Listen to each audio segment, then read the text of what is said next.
আমরা কালকে না এসে পোস্টপোন করে আজকে এলাম কেন? এমার্জেন্সি এসে গেল তাই তো?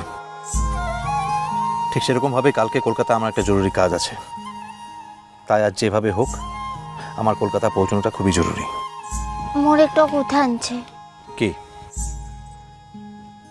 মো তো এখন তোর কাজটাতে থাকবো ক্লাই, তার লেগেই বলছি একটু কিন্তু নতুন করে ফির কোনো ঝামেলায় জড়াসলা।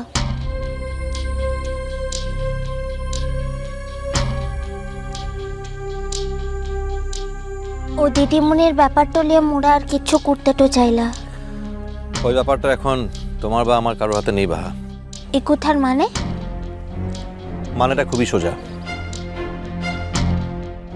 আমি জানতাম তুমি আমাকে এই কাজটা করতে বাধা দেবে, তাই যখন কাল এখানে আসা হলো না তখন আমি থানায় গিয়ে ওদের নামে ডায়েরি করে এসেছি।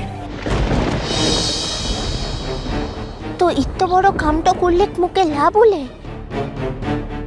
আর মুঝে সেদিন অত বড় গড়া করে সকলের কাছকে বললাম যে মোর মরদের পড়তে মোর জোট্ট আনছে, মু তাকে থানা পুলিশটা করতে দিব ক্লাই। এত কিছু ঘটার পরে যদি আমি চুপ করে থাকতাম তাহলে আমি নিজেকে নিজে ক্ষমা করতে পারতাম না বাহা। নিজের চোখে নিজে ছোট হয়ে যেতাম। ইষ্টি কুটুম সোম থেকে রবি প্রতিদিন দুপুর 2টায় স্টার জলসায়।